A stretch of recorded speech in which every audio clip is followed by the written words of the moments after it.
Passage number 358. Start. Sir, this is a very simple measure.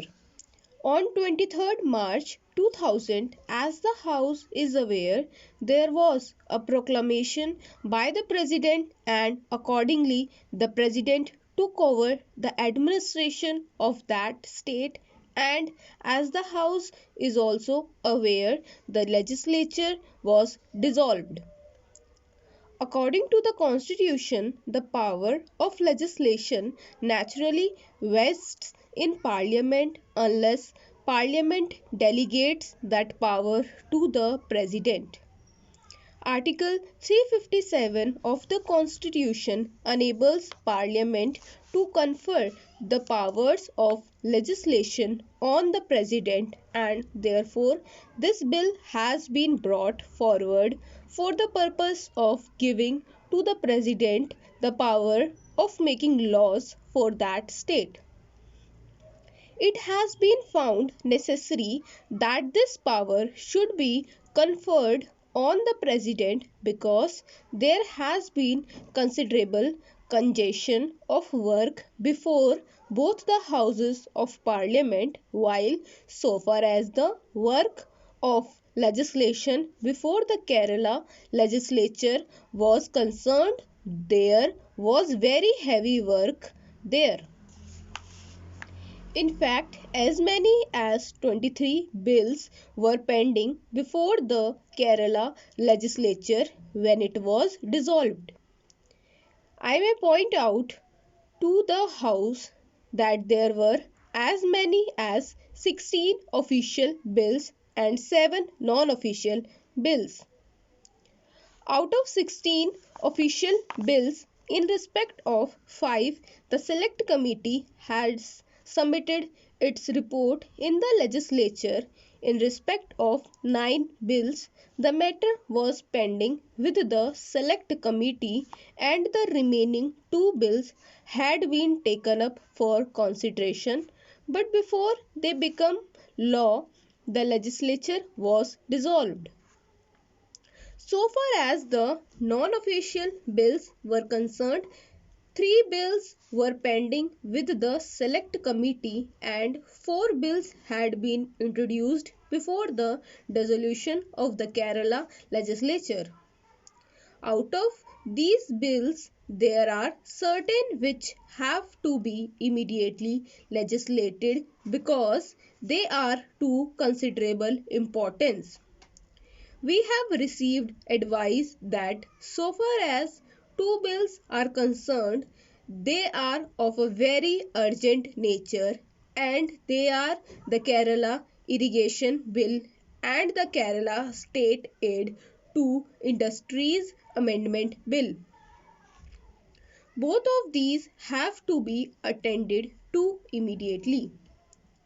There are also 4 land reforms bills, and the Government of India will have to consider to what extent the provisions of these bills have to be taken up. Certain rights are to be conferred on certain classes of persons, and the sooner these questions are considered, the better. As I already stated, there has been congestion or over congestion of work before both the Houses of Parliament, and when this bill was drafted, two important considerations were taken into account. So far as President made laws in states were concerned, what the President had to do was to consult an advisory committee.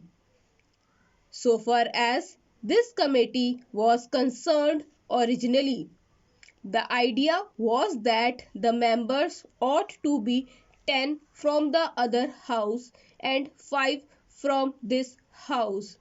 But it was found that honorable members from Kerala were much more than this number. It was also felt advisable that on this advisory committee there ought to be members from other parts of India as well as those members who would take interest in matters relating to legislation in Kerala. Therefore, the government accepted an honorable member's view in the other house and the strength has been increased from 10 to 14 so far as the other house is concerned and from 5 to 7 so far as this house is concerned. The total number of members from Kerala in both the houses is 12 plus 6.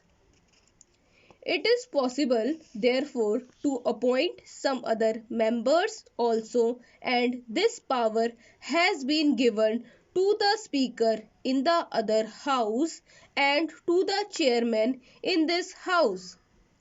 Therefore, you will find that we shall have an advisory committee of 21 honorable members of both houses of parliament who will be ordinarily consulted except when the matter is of a very urgent nature, calling upon the president to make a law absolutely immediately. So, barring such instances, which may not be many, ordinarily you will find that the President will consult the advisory committee before he undertakes the work of making laws for the state. This is one safeguard according to which the wishes of the honorable members on this committee will be taken into account.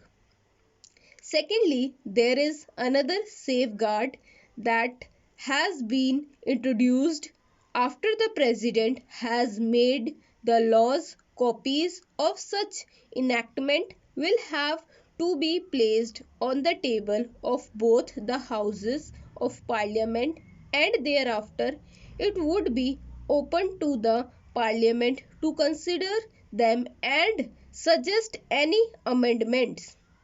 If, for example, one house suggests certain amendments and then those amendments are accepted by the other house, then naturally it is incumbent on the president to issue another ordinance accepting the modifications or the amendments suggested jointly by both houses of parliament together. Thus, you will find that though the president is to be armed with legislative powers, these safeguards have been proposally introduced.